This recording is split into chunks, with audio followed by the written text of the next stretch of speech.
Okay.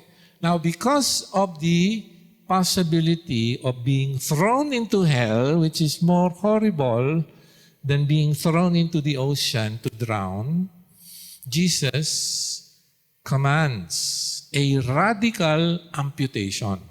Yeah. Alam po niyo yung amputation, ano? Yeah. Kapag yung may sakit na gangrene, alam po natin yung gangrene, no? Yung nagnanaknak yung flesh, no? Yung laman, para hindi makyat yung infection, putulin yung amputation. So ganun yung imagery na pinapakita ng Panginoon sa atin. If your hand causes you to sin, cut it off. Again, hyperbole. Hindi po intended na literal. But drastic. It's better for you to enter life crippled than with two hands to go to hell, to the unquenchable fire. Again, warning against hell. And if your foot causes you to sin, you cut it off. It's better for you to enter life lame than with 2 feet and to be thrown into hell. And if your eye causes you to sin, tear it out. It is better for you to enter the kingdom of God with 1 eye than with 2 eyes to be thrown into hell. Or, yun yung verse 48 na wala sa 44, wala dito yung 44, 46, na nagre-repeat, where their worm do not die and fire is not quenched. Yeah. Pag nakakita tayo ng kadiri. Imaginein po nyo na nasa isang lugar ka, hindi ka namamatay, patay ka na, pero yung uod mo, hindi namamatay. Tapos, nasusunog ka apparently sa apoy na hindi namamatay. Hindi nga intent ni Jesus na physical na mutilation ito. However, ang sinasabi niya, kailangan drastic yung measure na ginagawa natin. The strongest possible term ang ginagamit niya na ibig sabihin, para sa isang radikal na kasamaan, kailangan radikal din. Radical din yung solution doon or cure. The main idea is that the cause to the soul in hell is so utterly devastating that if anything interferes with a man's right standing before God, dapat mo itong alisin, eliminate, regardless kung ano man cause yan sa'yo. Regardless. Mawawalan ka ng trabaho, mawawalan ka ng girlfriend. Alam ko, yung ibang mga kalalakihan sa atin, pag may nililigawan, Pastor, pwede bang ligawan yung kapitbahay? Christian ba yan? Hindi. Okay, off limits. Pastor, pwede bang i-evangelize ko naman yung mga excuse niya. I-evangelize ko naman siya. Advice ko, hintayin mo na lang na maging believer. Hintayin mo muna. Okay. So, may mga bagay na ayaw nating i-give up. Mahirap i-give up. To that, sabi ng Panginoon, kahit man parang pinuputol mo yung kamay mo, paa mo, o binubulag mo yung isang mata, kailangan mo yung alisin. The kingdom of God is a serious matter. That is why to put a spiritual stumbling block in someone's way will be punished severely. Verse 42. Indeed, the value of the kingdom of God is so great that no sacrifice is too great to make for it. Ano bang sabi ng scripture?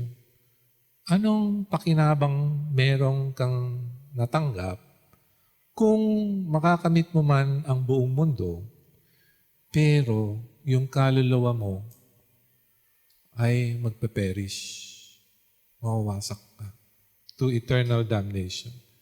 Meron ka bang pwedeng ipagpalit doon sa kaluluwa mo? Pagpalit mo yung kaluluwa mo for temporary joy, happiness, pleasure on this earth. Talinghanga po yan, no? Metaphorical. Kaya lang, drastic ang measure. Yung hell, sa Greek ay Gehenna. The Greek term is derived from a Hebrew phrase meaning Valley of Hinnom. Valley of Hinnom, nasa Israel yan, Judah, Jerusalem. Nasa south side ng Jerusalem, kung saan yung lahat ng basura ng Jerusalem, doon tinatapon. Ano man yan? Food, pagkain, trash, diyan tinatapon. Dumping ground. Kaya, siyempre, mabaho. Ano gagawin nila? Susunugin. So nakikita niyo yung imagery ng pinapakita ng Gehenna. Ito ay isang dumping ground kung saan mayroong mga uod. Mga flesh mga pagkain na tira-tira, diyan tinatapon, tapos sinusunog. Hindi namamatay yung apoy diyan. Palagi yan nakasindi. So yung valley na yan ay naging figure to refer to the eternal condemnation in hell. It is a place of punishment. Ito pa yung sambagay tungkol sa Gehenna, according to Bible Hub. Ito ay isang post-resurrection torment. Refers strictly to the everlasting abode of the unredeemed, where they experience divine judgment in their individual resurrected body. Alam mo yan, nakikita.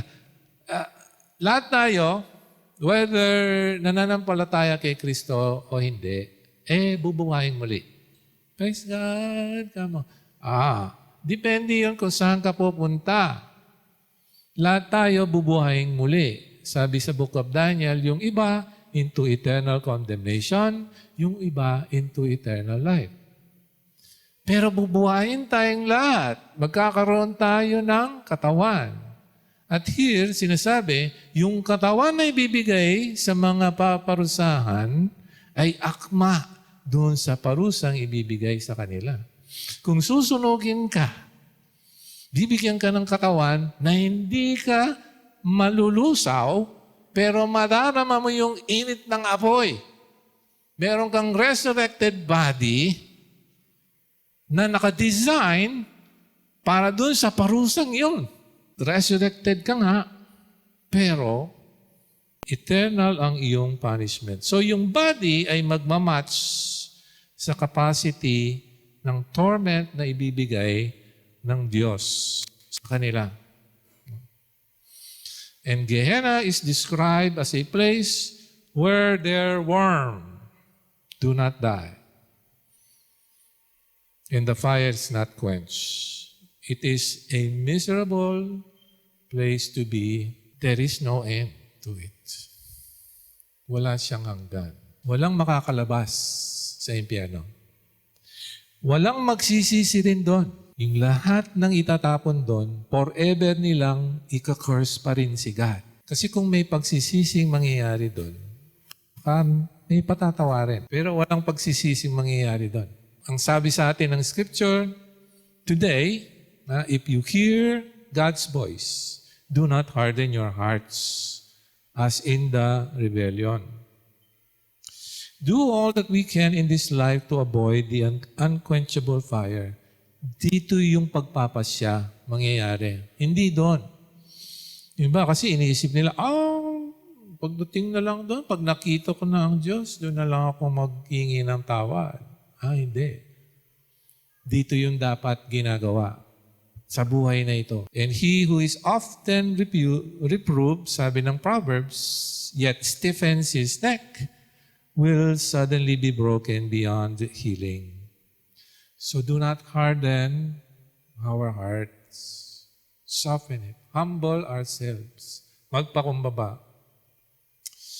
When a warning is given to us and we refuse to heed it, we put ourselves in a dangerous place.